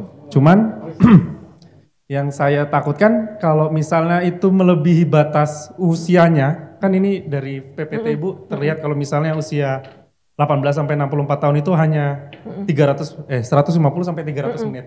Apabila melebihi itu apakah akan berdampak buruk atau sebenarnya malah bagus-bagus saja? Kemudian bagi umur yang saya masih agak muda kok malah tersaingi sama orang tua saya itu, bagaimana Ibu motivasi yang lebih baik? Gitu. Terima kasih. Oke. Terima kasih pertanyaannya. Mau tambah satu lagi atau langsung dijawab, Bu? Amanat aja gimana baiknya? Oke, mungkin dari Pak Waluyo ini. Ibu nanti siapkan pertanyaannya. Dari pertanyaan dari Pak Waluyo tadi, monggo untuk bisa dijawab. Pertanyaan Bapak yang pertama kan batasan duduk itu berapa lama sebelum kita break ya Bapak? Sebenarnya banyak literatur, cuma yang paling banyak itu hourly, jam. Jadi kita sebaiknya ada break per jam, walaupun breaknya nggak usah heboh-heboh. Jadi kalau kita misalnya sudah duduk sekitar jam begitu, kita bisa berdiri saja. Berdirinya kalau misalnya ada yang semacam hipotensi gitu ya Pak, kalau langsung berdiri, ada yang berkunang-kunang begitu, ada beberapa itu sebenarnya juga menandakan kurang fit juga sebenarnya seperti itu. Nah, break yang dimaksud itu bisa jadi berdiri, kemudian mungkin mengambil minum di tempat lain, mengambil fotokopi dan sebagainya. Sebenarnya break tidak terlalu lama, dalam kisaran 5 menit sudah cukup Bapak. Kalau misalnya memang masih dituntut untuk bekerja lagi, karena kan Bapak juga memiliki target kerja seperti itu. Tapi jangan sampai untuk target kerja itu, intinya kan karena target kerja kita seakan-akan harmful untuk tubuh kita sendiri. Jadi gampangannya, idealnya per jam ada break Bapak, barang sebentar. Kemudian berdirinya tentunya kalau yang punya hipotensi, istilah ortostatik begitu ya, itu berdirinya tentunya juga diatur seperti itu. Lalu yang Ibu kemarin yang kena serangan jantung itu juga yang kurus-kurus juga gitu. Nah, sebenarnya kalau bicara statistik kesehatan kita kan nggak bisa lihat kasus per kasus ya Pak.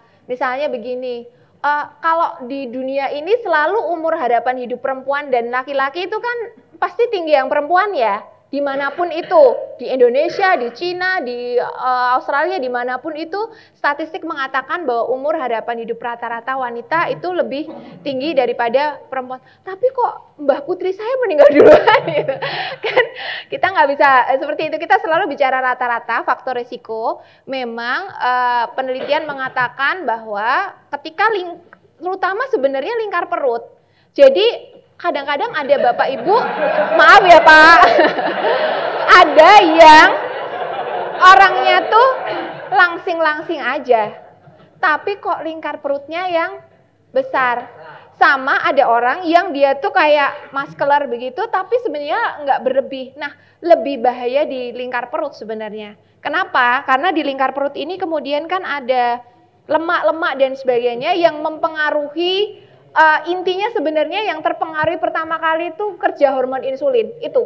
Jadi problem sindrom metabolik itu utamanya ada di gangguan regulasi insulin, biasanya diganggu oleh lemak yang ada di dalam perut dan sebagainya, sehingga public health atau kesehatan masyarakat sudah menetapkan dari statistik, dari pengukuran faktor risiko beribu-ribu orang, berpuluh-puluh ribu orang mengatakan adanya kenaikan resiko gangguan sindrom metabolik pada orang dengan lingkar pinggang yang besar. Nah, lingkar pinggangnya berapa? Kita nanti ukur dia di rumah ya. Kalau untuk perempuan itu batasnya 80 cm. Saya pernah mengadakan penelitian, nggak mudah loh ibu-ibu dengan 80 cm. Begitu. Waktu itu saya melakukan penelitian di sekitar saya itu jarang yang 80 cm. Kalau yang mbak-mbak yang masih remaja mah gampang gitu ya. Nah, jadi batasnya 80 cm ibu-ibu. Kalau kita sudah mendekati seperti itu berarti kita harus insaf. Kemudian untuk mengurangi. Nah, kalau bapak-bapak 90. Ada yang mengatakan 95, 90. Nah, kita ukur masing-masing. Sebenarnya apapun yang kita lakukan kan dalam rangka ikhtiar Pak Waluyo. Semua itu yang menentukan Allah begitu ya. Tapi kita ikhtiar berdasarkan ilmu dan sebagainya, dan kita berusaha untuk accountable dengan batas yang jelas. Sebenarnya batas untuk perempuan yang disarankan di bawah 80 cm, yang laki-laki 90 atau 95 cm. Begitu, Pak. Ya. Nah, kemudian Mas Nata mengatakan, Bu, itu kan ada batasnya. Batasnya untuk intensitas sedang 150 sampai 300, untuk intensitas tinggi 75 sampai 150, kan seperti itu. Lalu kalau lebih seperti apa? Olahraga itu mirip dengan obat, Bapak Ibu. Jadi ada dosisnya. Dan itu dosis itu ada ambangnya, di mana kalau melebihi dari itu, maka malah justru ada resiko efek sampingnya meningkat, kan begitu. Nah, kalau olahraga efek sampingnya apa? Bu, misalnya, efek samping yang paling dekat itu cedera muskuloskeletal. Nah, kita khawatirkan kalau melebihinya over dan dalam jangka waktu lama kronikal, malah justru wearing out sendi-sendinya. Seperti itu. Sehingga memang apapun itu ternyata ada dosisnya, begitu. Sehingga kadang-kadang begini, saya pernah mendapat cerita dari senior saya di Fakultas Keolahragaan. Dia cerita begini ke kami, ke dosen-dosen muda. Olahraga pun juga harus berpikir masa depan. Jadi bapak yang pada saat itu mengatakan, saya itu dulu pernah visit ke dokter karena keluhan, lalu ditanya oleh dokter, oh ya, Bapak olahraganya Bapak apa? Wah, saya panas gitu, saya kok ditanya olahraga gitu ya. Lah, olahraga saya banyak, dokter, saya begini. Nah, terus kemudian dokter penyakit dalamnya mengatakan, oh pantes saja Bapak mengalami ini. Nah, kan dan dia terus kemudian tercenung begitu. Oh, ternyata kalau kelebihan pun juga ada gangguan tadi ya, muskuloskeletal, juga kemudian ada perubahan-perubahan pada jantung, biasanya hipertrofi dan sebagainya, yang kemudian arahnya ke patologis. Kalau itu sudah sangat overnya ketinggian dan dalam jangka waktu yang lama, sehingga memang sebaiknya tidak terlalu melebihi dari dosis itu, Mas Nata. Jadi misalnya Bapak kemudian masih 100, kalau 100 kilo tuh hitungannya berapa sih? Berapa jam sih? 5 jam, 3 jam?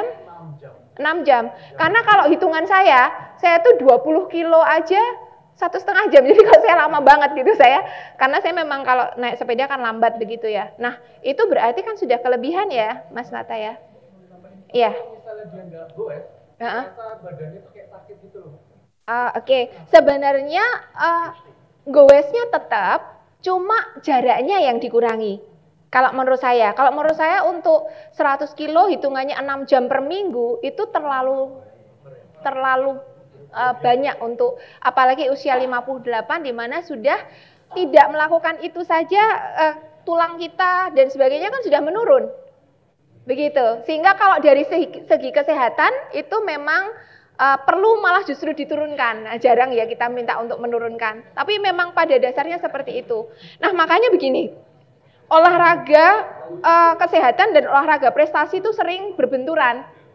Karena kalau olahraga prestasi kita ngomongin kayak gitu ya atletnya nggak berprestasi ya. Nah, cuma atlet itu harus dilindungi, harus menggunakan suplemen, harus di-condition sehingga untuk efek buruknya maksudnya ya ekses negatif dari olahraga yang terlalu tinggi itu bisa terkendali.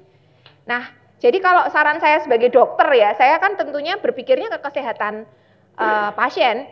Nah, 100 km untuk usia yang 58 apalagi dilakukan rutin per minggu itu ketinggian. Seperti itu. Nah, ketinggian eksesnya apa? Terutama gangguan muskuloskeletal, mungkin secara juga mempengaruhi elektrikal jantung dan sebagainya. Seperti itu, Mas Nata. Ya. Monggo, ada lagi? Cukup menjawab ya, Mas Nata, Pak Waluyo. Jelas? Siap mengukur lingkar perut? Baik, buat yang sebelah sini belum ada suaranya nih. Kalau enggak kita berpindah. Oh ya, di belakang sendiri tuh. Setelah ini kita akan berpindah ke pertanyaan yang ada di Zoom, ya, Prof. Ini banyak sekali, ada 40 Tapi nanti kita milih. Kalau 40 nanti sampai jam 12. Iya. Oke. Selamat pagi, manggilnya Prof atau dokter ya? Dokter aja ya. Selamat pagi Bu Dokter. Jadi sebelumnya saya itu dulu adalah atlet taekwondo dan saya mempunyai cedera di ligamen. Dari terakhir itu saya mendapatkan cedera itu di tahun 2010, at least 10 tahun yang lalu. Nah, itu sampai sekarang itu masih terasa. Dan pada saat saya olahraga apapun, itu tuh seperti sendinya tuh masih kayak mau copot gitu loh, Dok, seperti itu. Nah, saya sudah pernah mencoba olahraga juga berenang, tapi dilalainya gitu loh, Dok. Saya itu juga ada atopik atau imun seperti itu. Jadi saya juga menghindari yang kaporit-kaporit. Menurut dokter atau saran dokter, olahraga yang bagus itu sebenarnya apa ya, Dok? Karena kan sebenarnya saya itu sukanya olahraga yang agak keras memang seperti taekwondo, boxing dan sebagainya gitu, Dok. Dilalahnya seperti itu orangnya. Jadi nggak terlalu suka dengan olahraga yang cuma slow-slow aja seperti senam atau apa gitu, kurang suka. Nah, mohon wejangannya dokter ini. Makasih. Ligamen lutut? Gimana, Dok, Mas? Ligamennya ligamen di mana? Ligamen lutut sampai sekarang, iya. Oke. Ada diagnosisnya pada saat itu ligamen yang apa? Saya lupa, Dok, tapi pokoknya daerah sini yang ya lutut antara sini sama sini. Jadi pada saat itu memang ada waktu pertandingan memang agak crash gitu, jadinya yang ini ke sini, yang ini jadi ke sini. Jadi waktu jalan klek-klek gini, Dok, dulu. Ya. Dulu kayak gitu. Makasih, Dokter. Maaf, Mbak siapa? Hana. Mbak Hana. Iya, makasih, Dok. Langsung? Mungkin langsung dijawab. Oh, langsung. Oh iya. Oke, Mbak Hana, sudah 10 tahun kemudian dulu ada diagnosis gangguan ligamen ya. Nah, memang gangguan ligamen itu sebenarnya sayang nih sudah 10 tahun. Sebenarnya kalau gangguan ligamen di telateni atau di manage pada waktu itu sebenarnya harusnya dalam 6 bulan, 12 bulan biasanya bisa full recovery. Nah, ini kondisinya sudah 10 tahun, pertama kali kita harus mengakses sejauh mana sih sisa problem itu yang bisa kita lakukan tuh kalau misalnya datang ke lab saya begitu ya, yang rutin kan saya ketemu kasus-kasus seperti itu. Yang pertama kali akan dilakukan oleh dokter atau oleh terapis adalah melakukan pemeriksaan fisik lutut untuk meninjau sejauh mana sih ke misalnya abnormalitasnya seperti itu. Nah, kemudian selanjutnya ada program olahraga yang khusus untuk rehabilitasi. Berarti sekarang kita bicara rehabilitasi dulu. Begitu. Nah, rehabilitasi itu ada fasenya. Misalnya fase awal, fase pengendoran dulu, kita katakan loosening. Kemudian fase stretching, kemudian fase strengthening. Untuk strengthening juga ada progresinya. Sampai ke fase return to normal activity. Jadi memang harus mengikuti lagi, kayak sekolah lagi begitu. Sehingga kalau ujuk-ujuk langsung, saya olahraga seperti apa? Apalagi kalau kemudian menginginkan olahraga yang langsung high impact. Ya nggak bisa pulih dengan sempurna. Jadi memang cara memulihkannya harus retraining dari awal. Dan itu ada program khusus.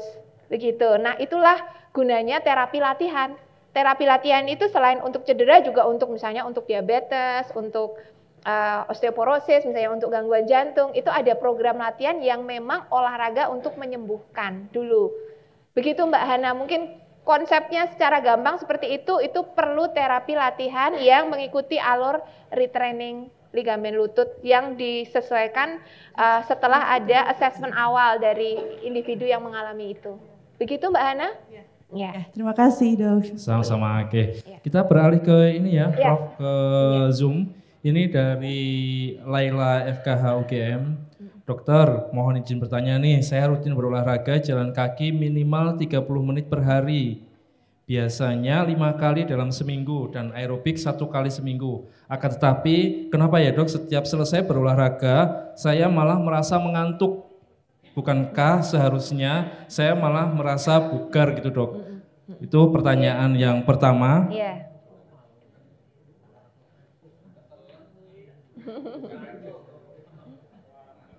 Yang kedua ini, Dok, tahun 2018 ini dari Hana di LIT.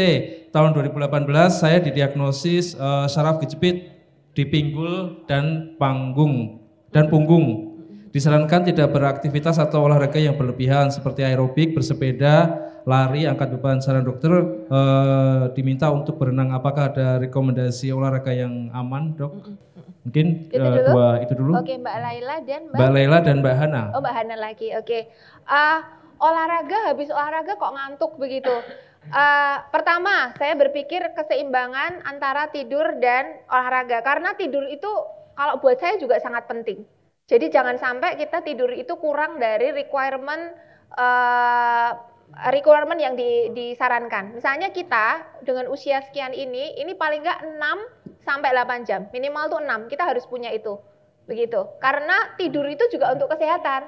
Tapi kalau tidur terlalu banyak, sedentary terlalu banyak kan juga tidak cukup. Nah sekarang yang ingin saya tanyakan Mbak Laila, apakah waktu tidurnya sudah cukup? Itu yang pertama kali harus dipikirkan. Jangan-jangan memang tidurnya kurang sehingga kemudian tidak fit. Kemudian untuk olahraga yang mengantuk itu kita bisa coba dengan dua hal ya. Olahraga itu sifatnya ada yang relaxing, kemudian juga ada olahraga yang sifatnya up. Begitu. Olahraga itu ada yang untuk menurunkan, ada olahraga yang untuk meningkatkan. Nah, ini kita bermain dengan kecepatannya. Coba Mbak Laila. Mungkin kecepatannya terlalu lambat sehingga tidak terlalu bisa masuk training zone, sehingga belum up dia, itu bisa. Atau malah justru ketinggian sehingga dia terlalu lelah setelah itu. Berarti harus disesuaikan intensitasnya yang pas untuk dia. Jadi pertama yang harus dilihat tidurnya sudah cukup atau belum. Kemudian kedua coba bermain dengan intensitas. Intensitas mana yang paling pas sehingga ketika dia selesai olahraga bukannya ngantuk tapi jadi harusnya fresh, berarti intensitasnya yang belum pas. Seperti itu rasanya. Kemudian yang Mbak Hana, saraf kejepit begitu. Olahraganya yang seperti apa? Nah ini hampir sama dengan Mbak Hana yang di sini, Mbak Hana yang taekwondoin. Kalau misalnya ada keluhan seperti itu, memang paling ideal itu terapi latihan. Sifatnya terapi latihan. Nanti kemudian ada beberapa gerakan-gerakan stretching dan penguatan pada bagian pinggang dan bagian punggung yang memperbaikinya. Memang tadi dikatakan disarankan berenang. Kalau Mbak Hana yang ada di sini kan alergi kaporit ya. Kalau misalnya nggak alergi kaporit dan berenang itu juga sangat baik. Karena kalau saat berenang itu kan memang saat kita di dalam kolam kita kan jadi ringan ya Bapak Ibu ya. Jadi ringan kemudian sehingga jepitan atau tekanan pada tulang belakang kita akan baik. Itu juga salah satu hal itu berenang, kemudian selain itu juga terapi latihan. Nah terapi latihan bisa berlatih pada terapis-terapis atau programmer yang khusus untuk rehabilitasi. Karena programmer itu kan ada yang programmer untuk kebugaran, ada programmer untuk terapi latihan. Ini juga perlu menu khusus untuk kemudian bisa pulih seperti itu. Oke, mudah-mudahan cukup menjawab Bapak Ibu yang ada di Zoom. Ini satu lagi dari Zoom dari Bapak Ari Budiono Raharjo FA. Selamat siang Prof. Kita ini sebagai warga kadang juga ada tugas kemasyarakatan nih, seperti giat ronda di kampung. Tapi di pagi hari kita juga harus masuk kerja. Tapi kadang badan jadi kurang fit dan mengantuk nih Dok. Bagaimana trik untuk mengatasi hal tersebut biar kerja juga tetap bugar gitu? Oke. Ini kayaknya dialami oleh bapak-bapak hampir semuanya. Untuk mengatur hidup itu kadang memang betul. Agak susah untuk masyarakat kerja. Kita pulang malam ke jatah ronda belum. Iya. Tadi juga saya ingat pertanyaannya Pak Waluya yang belum saya singgung ya. Pilih jemput anak atau pilih olahraga gitu ya Pak ya. Nah, sebenarnya ini manajemen waktu itu mungkin yang paling penting. Kebetulan saya kan nggak ada tugas ronda ya, jadi saya tidak pernah melakukan aktivitas itu. Nah, hanya saya bayangkan, memang aktivitas fisik dan tidur itu sesuatu hal yang perlu kita jaga dua-duanya. Misalnya saya bayangkan kalau misalnya memang ada hutang, karena kita pada saat ronda kita nggak bisa tidur tentunya ya, atau kalau ronda itu hanya pindah tidur kan enggak ya bapak-bapak ya. Di sana ya tetap melek ya, saya membayangkan seperti itu. Nah itu berarti ada hutang tidur yang perlu dipikirkan sebelum, yang untuk dibayar sebelum dan sesudahnya. Saya rasa itu sangat wajar, itu namanya hutang tidur, begitu. Sehingga kemudian ketika hutang tidur itu tidak terpenuhi, ya kita memang ngantuk, itu alarm buat tubuh dan itu ngantuk yang penting, begitu. Sehingga kemudian kita bisa mengoptimalkan, bisa semacam memprioritaskan begitu ada waktu luang yang kira-kira bisa untuk istirahat, kita tidak melakukan yang lain, tapi untuk istirahat, untuk membayar hutang tidur tadi. Dan kemudian kalau misalnya milih jemput anak atau olahraga begitu. Nah, kalau jemput anak, menurut saya sesuatu yang penting yang itu juga harus prioritas ya menurut saya loh ya. Walaupun sekarang juga mungkin ada beberapa fasilitas untuk anak-anak pulang dengan misalnya ojek online dan sebagainya. Tapi kan sebagai orang tua kita kan ya harus involve pada anak kita begitu. Nah, kita harusnya dalam fase-fase seperti itu ngalai untuk mencari aktivitas olahraga yang bisa dilakukan di luar itu begitu.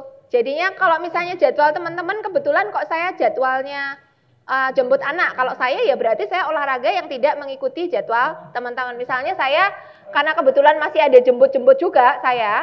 Nah, itu saya olahraga saya lakukan secara mandiri. Biasanya Sabtu, Minggu, sore dan sebagainya bersepeda sendiri-sendiri saya kalau bersepeda. Karena kalau dengan anak kebetulan saya lebih cepat dari dia sehingga dia marah-marah karena saya kecepatan. Kalau dengan suami dia bilang, "Mah, kamu kok kayak bebek sih?"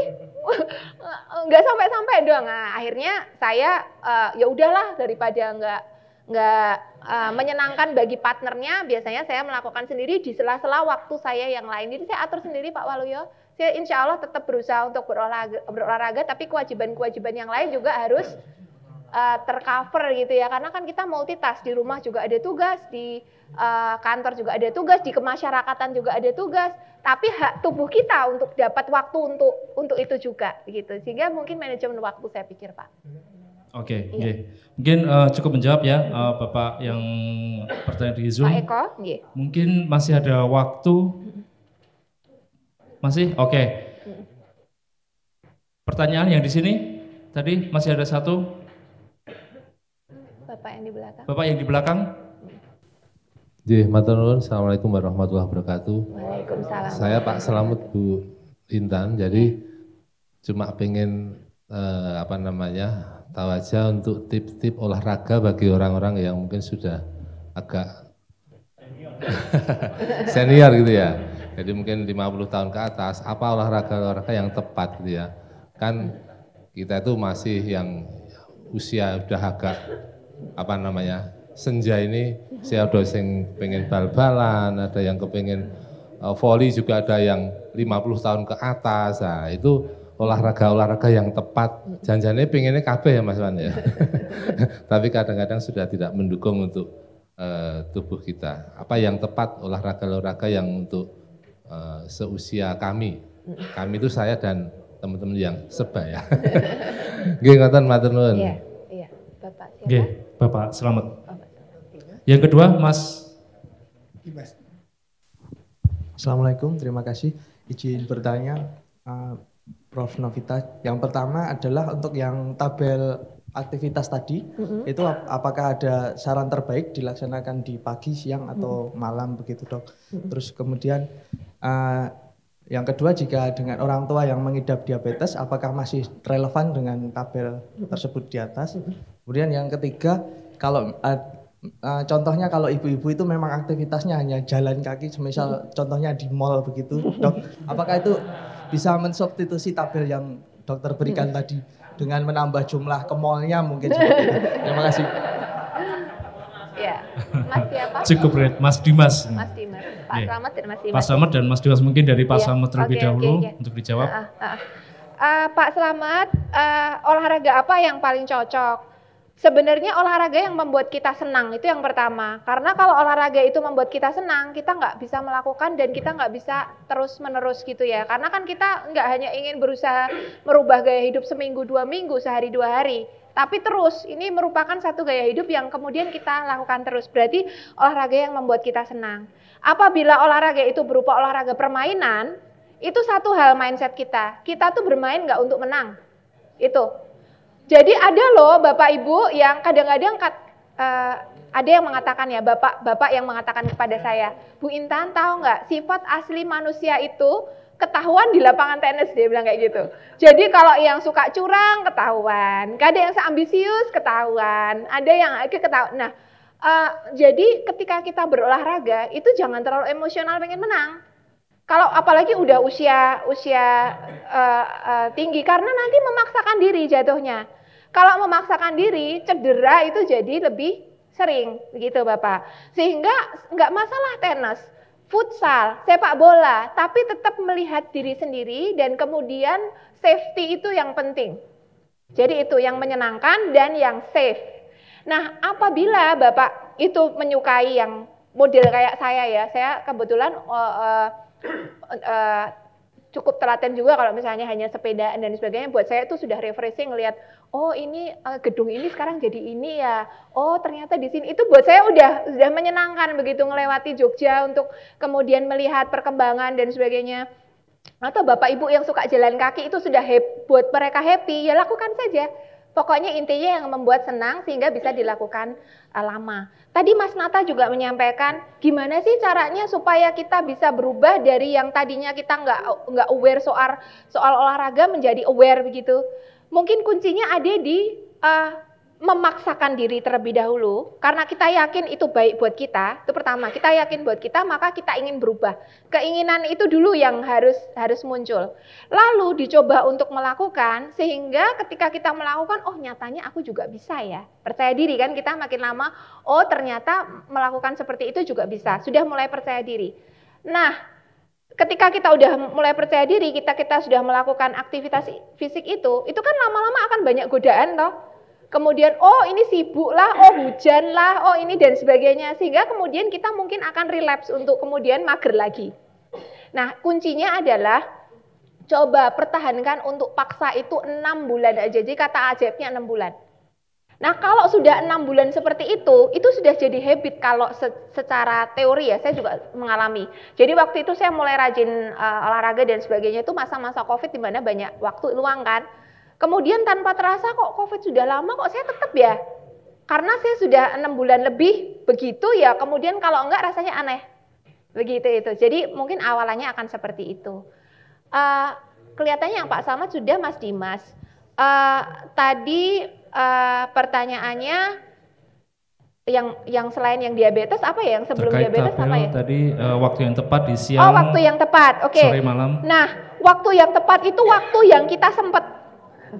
Jadi kalau sempatnya sore, sempatnya pagi-pagi, bagi yang early riser yang pagi hari bangunnya awal, kemudian ada jeda waktu sebelum ke kantor, lakukan. Tapi bukan yang nggak early riser, yang bisanya sore, lakukan sore. Jadi yang sesuai dengan gaya hidup kita. Seperti itu. Kita karena tiap orang memiliki kekhasan masing-masing.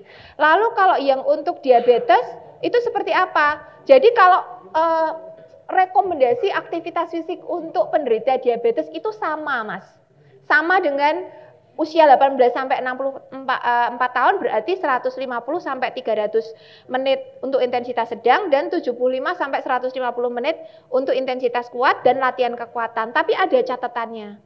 Catatannya adalah ini dilakukan semaksimal yang dia mampu. Karena kan kondisi diabetes macam-macam. Jadi kalau dia termasuk yang sudah low, yang sudah tidak sebugar itu, maka kalau misalnya mencapai 150 dia kewalahan, ya nggak usah 150. Tapi kalau bagi penderita diabetes, banyak loh penderita diabetes yang terkontrol, yang baik-baik saja dengan menu 150 sampai 300 dia masuk di situ. Jadi kalau kita lihat rekomendasinya tetap sama sebatas kemampuan dia. Bergerak itu lebih baik daripada tidak bergerak sama sekali. Lalu yang terakhir yang menarik, kalau jalan-jalan di mall termasuk aktivitas fisik nggak? Pertanyaannya, jalan-jalan di mall itu sudah masuk intensitas sedang atau belum? Nah kalau jalan-jalan sambil sedikit-sedikit ngelirik, oh diskon gitu, sedikit-sedikit, oh itu kok aku belum punya, itu kan ya lambat banget ya. Itu nggak masuk intensitas sedang, itu maksudnya. Kecuali dia, wah mau keliling di ini begitu, terus kemudian sampai masuk intensitas sedang, ya itu masuk. Tapi kalau dia hanya jalan kaki, bukannya itu nggak bermanfaat. Mungkin yang membahayakan financial ya, yang membahayakan ya.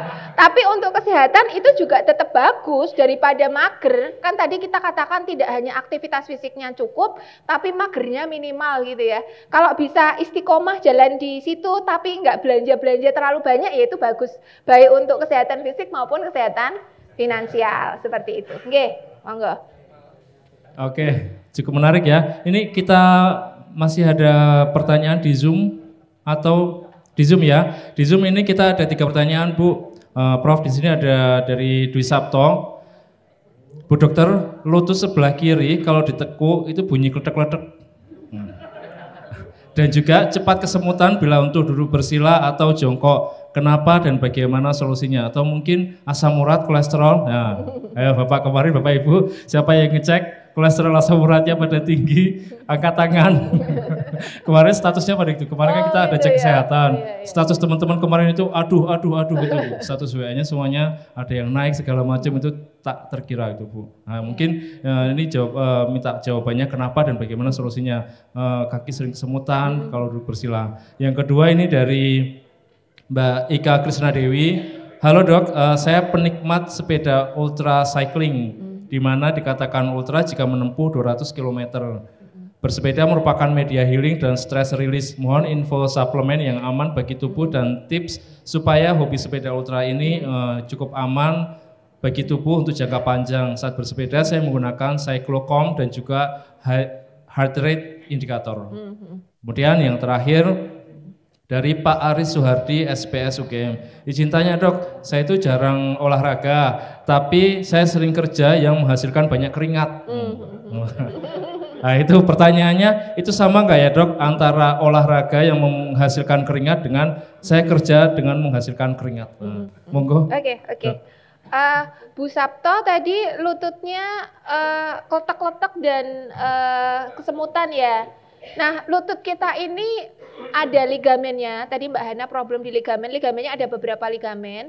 Lalu kemudian ada bantalannya, ada meniskusnya. Kemudian di sini juga ada beberapa struktur yang lain yang dia itu gangguannya itu beda, gejalanya itu mirip, begitu. Hanya kalau misalnya biasanya bunyi klek-klek-klek, kemudian dan sebagainya, itu kemungkinan ya tidak harus. Itu osteoartritis atau adanya erosi pada kartilago juga bisa. Sehingga memang Bu Sabto sebelum mengetahui itu diagnosis apa, perlu ada pemeriksaan fisik lebih mewah lagi kalau ada MRI dan sebagainya. Jadi pemeriksaan fisik plus diagnostik untuk tahu itu apa. Jadi saya tidak bisa menduga-duga, diagnosis bandingnya sih banyak. Osteoartritis bisa, gangguan meniskus bisa, dan sebagainya seperti itu. Lalu solusinya seperti apa? Sebenarnya mendapat diagnosis yang tepat itu yang pertama.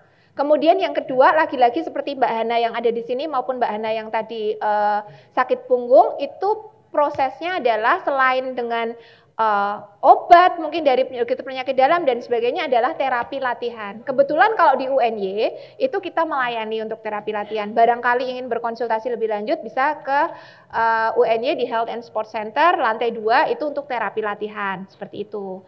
Lalu kemudian Bu Ika yang ultra cyclist ya. Iya. Ultra cyclist sekali sampai 200 km dan sebagainya. Nah sebenarnya kalau saya lihat Bu Ika sebenarnya sudah ada kesadaran untuk safe. Ultra cyclist yang profesional, yang hobi, yang memang sudah betul-betul profesional, biasanya sudah melakukan banyak, misalnya menggunakan sepeda dengan set yang aman untuk lutut, kemudian dia menggunakan baju olahraga dan sebagainya yang relatif safe, sehingga memang biasanya sudah ada usaha-usaha ke situ. Tapi apapun itu, 200 km kan butuh waktu yang banyak ya. Kita tidak tahu usia Bu Ika. Sebenarnya hobi boleh-boleh saja, tapi mungkin untuk frekuensinya jangan terlalu digaspol. Begitu. Itu hampir sama kayak atlet profesional. Kalau atlet profesional tuh kadang-kadang bonnya di belakang Bapak Ibu. Jadi berprestasi dan sebagainya. Tapi kemudian setelah selesai jadi atlet, keausan dan sebagainya itu muncul. Jadi memang kita harus play smart ya. Kita tidak boleh hanya sekedar emosional saja. Ultra cyclist boleh dengan safety yang sebaik-baiknya, akan tetapi frekuensinya juga harus make sense. Kalau per minggu saya rasa itu sudah nggak make sense. Misalnya ya sebulan sekali dan sebagainya, sehingga bisa dikompensasi oleh tubuh. Tubuh masih punya kesempatan untuk recovery setelah itu. Begitu dipaksa, ada waktu untuk recovery. Begitu dipaksa, ada waktu untuk recovery. Kalau recovery-nya nggak cukup kan rusak. Begitu. Kemudian apa lagi ya Pak? Yang terakhir yang bekerja dengan menghasilkan keringat sama olahraga yang berkeringat. Nah, tadi kan sudah kita bicarakan bahwa aktivitas fisik tuh yang penting adalah di intensitasnya, kemudian durasinya, jenisnya, dan sebagainya. Terus boleh di saat leisure, boleh di saat kerja, boleh di rumah, boleh secara transport, asal sudah masuk training zone, durasinya, dan sebagainya. Kalau misalnya di rumah itu kemudian misalnya bertukang atau berkebun, yang ngangkat-ngangkat pot, sudah ada aktivitas kekuatannya sampai terengah-engah, bisa saja itu masuk ke olahraga nggak harus datang ke lapangan dan sebagainya, nggak harus seperti itu. Di aspek kehidupan kita sudah masuk, asal sudah masuk training zone. Gitu. Saya rasa cukup, nggih? Ya. Apakah ada pertanyaan lagi? Cukup, nggih. Kita beri tepuk tangan sekali lagi kepada Prof. Novita atas materi kita pada hari ini. Ya. Baik, ada beberapa highlight nih terkait materi yang Prof sampaikan. Di sini saya memberi highlight beberapa hal. Yang pertama itu saya cukup tertarik dengan kata-kata sitting is the new smoking. Jadi buat teman-teman jangan terlalu lama duduk. Kita harus sering-sering kadang-kadang stretching sebentar, tidak terlalu lama duduk. Kemudian kita juga harus mulai mengatur kegiatan kita satu minggu, paling enggak kita intensitas sedang 150 sampai 300 menit per hari atau intensitas tinggi 75 sampai 150 menit per hari. Kemudian kita lihat aktivitas atau agenda kita selama 6 bulan ke depan. Bagaimana hasilnya ketika kita sudah melakukan perubahan selama 6 bulan. Nanti kita undang Prof. Novita lagi. Nanti akan seperti apa hasilnya. Mungkin Pak Waluyo nanti akan semakin wow. Mungkin seperti itu. Baik, terima kasih atas waktunya Prof. Terima kasih Bapak Ibu semuanya yang hadir di Zoom. Dan cukup rekor untuk Zoom hari ini ada 1000 peserta. Terima kasih atensinya Bapak Ibu semuanya yang ada di Zoom dan juga 150 peserta yang ada di Function Hall Learning Center FEB UGM. Saya rasa cukup untuk pertemuan kita pada hari ini dan juga acara ini merupakan salah satu bentuk peringatan Hari Olahraga yang jatuh pada 9 September. Makanya kita ambil topik tips aktivitas fisik di lingkungan kerja untuk peningkatan produktivitas dan well-being. Terima kasih Prof. dan juga terima kasih kepada Bapak Ibu semuanya. Kami ucapkan terima kasih. Assalamualaikum warahmatullahi wabarakatuh. Waalaikumsalam.